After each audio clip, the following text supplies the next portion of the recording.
Excuse the crazy hair. Hey guys, it's Erick here, or Angel, whatever works best for you.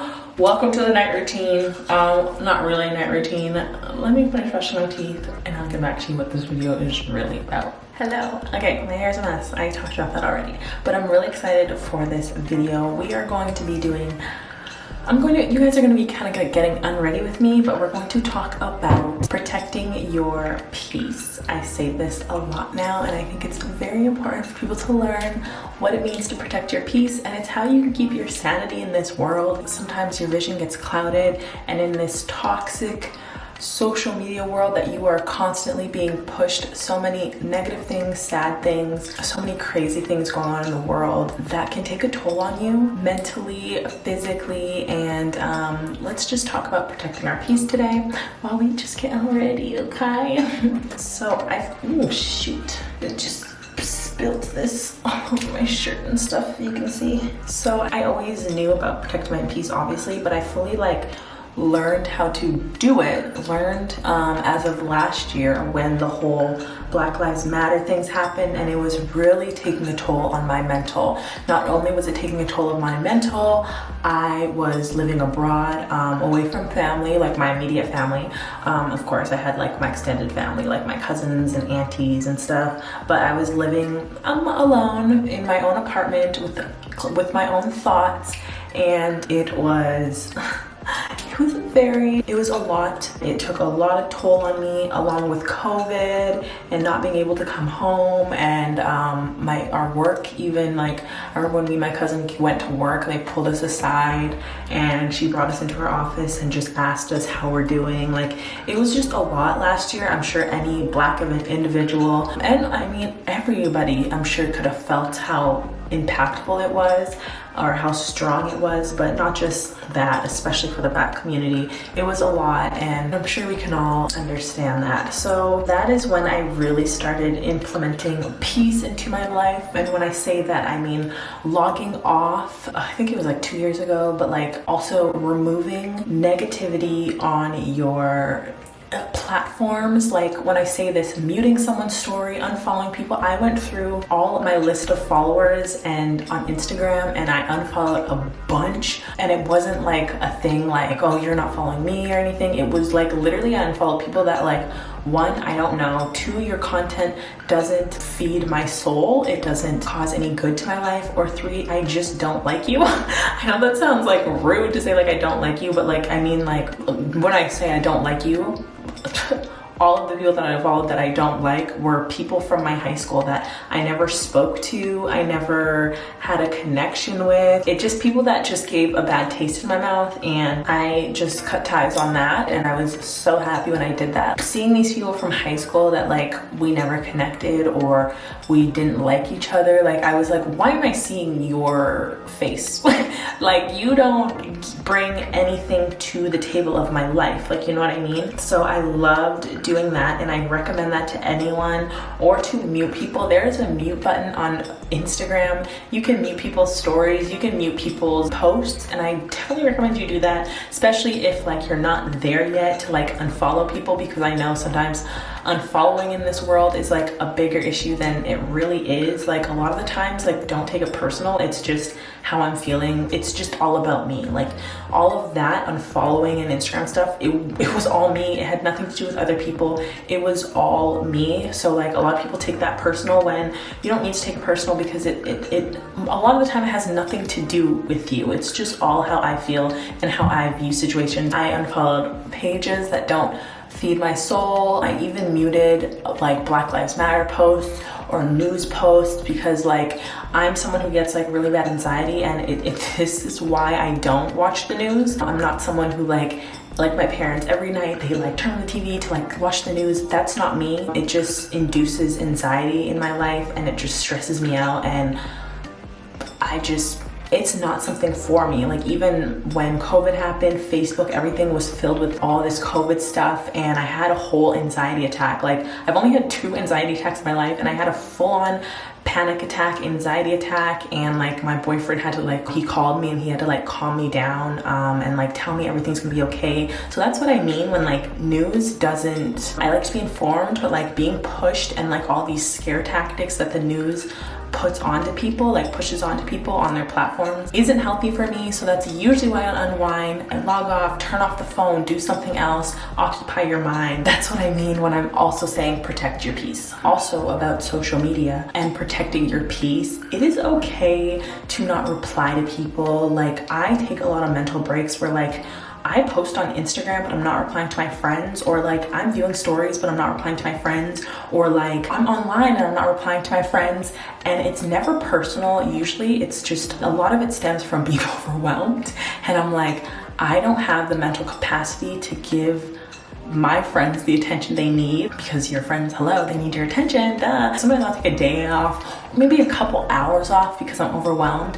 And it's truly like, it's never personal. It's usually like, I know right now I'm not in the headspace to be a good friend. So it would be a disservice to me to message my friends when I'm not in the right headspace, or like help my friends with advice when I'm not in the right headspace. So that's how I see that when it comes to like not replying to your friends or something like that. It's protecting your peace, yo. Like, some people just get overwhelmed and need a little bit of a breather, and I am not one of those people. I feel myself getting overwhelmed and I'm just like, well, I can't reply to anybody right now, and it's never personal. It's just because I value my friendships, and I think they all deserve my attention when they're messaging me, calling me, any of that. So that's usually where that comes from. Another thing, as someone who loves, literally, I love being alone. I thrive being alone. I get so much work done when I'm alone. Like, I thrive off of it, seriously. My alone time and like being by myself is very crucial for my mindset. Like, literally, like my social media and being around people, I like it takes a lot out of me. I'm very introverted, but I can be extroverted if needed. Like, when I go out and stuff, I love going out. Like, this doesn't go to say I don't like going out, but I just love being alone, which I think everyone should learn and experience, loving their self and learning how to be alone. It's really a luxury, and you can get so much things done without relying on people. Although, still reach out for help. This is the problem I have, reaching out for help. I just feel like a burden on people, but still ask for help. It's super important. People are there. You have friends, you have family for a reason. People to look out, people to reach out to, people for help for a reason. Don't be afraid to reach out and ask for help. And I'm speaking to myself in this lens as well. So when I speak on that, you guys know my channel is all about self-love. The reason why I'm slowly dragging into that is because I want to touch on the topic of self-reflection. And a lot of that happens when you are alone with your thoughts. And self-reflection is a beautiful thing. I'm not even kidding. Self-reflection is beautiful, and it's how you grow. Even if you have toxic behaviors, self-reflect and understand why you have these toxic behaviors. I was able to, especially last year, I was able to self-reflect on my life as to why I don't, for example, a flaw of mine, like I said, why I don't ask people for help. Why another flaw of mine is why I don't express myself to people. I am like, all my secrets and stuff is like within. Like, I really don't like hardly, I mean, I do like rant and stuff with my friends, of course, but like the way my friends do to me, I appreciate. I feel like honored and worthy that they trust me, and they trust my opinions and how they come to me for advice. And I love giving advice, which is also why I love this channel, and I have so many advice videos. I love it. Like, I was thinking of, I remember I was planning on being a therapist because I truly love giving advice. I reflected on past traumas and past issues in my life as to why, and I've learned why my brain is wired the way it is, as to why either I don't trust people from things I've seen, or as to why I don't speak on anything about me. I'm not someone who goes and like tells my secrets to people right away. Like, it really takes me a lot. I'm not someone who vents to people. Like, I rant to people if like something upsets me, but when it comes to me, I'm not someone who vents to people. I vent to myself. And it's honestly a good thing to vent to people. It's a great thing to get others' opinions and others' outlook, because like, again, when you are just seeing things through your eyes, some people see them in a different perspective. So it's such a good thing to get other people's perspectives on things. But I've understood and learned why I'm wired this way, and that's why self-reflection, I think, is such a great thing. You learn so much about yourself. Even beginners, a start to self-reflection is freaking journaling. I say this to all my friends. It is the best thing. It's the best outlet. And I mean journaling, literally pen to paper, journaling in a book, like not on your phone, not in your notes. Like that is great to vent there too, but truly journaling in a damn book is great. My friend actually got me a book and herself a book as a gift, and it's like the Burn book. And I think that is a great book to start your self-reflection journey. I haven't started it or finished it, but like I've read through it, and I think it's an amazing way for self-reflection and learning who you are and why you do the things you do and why they're not okay or why they are okay. You know, like this is what I mean when it comes to self-reflection, okay?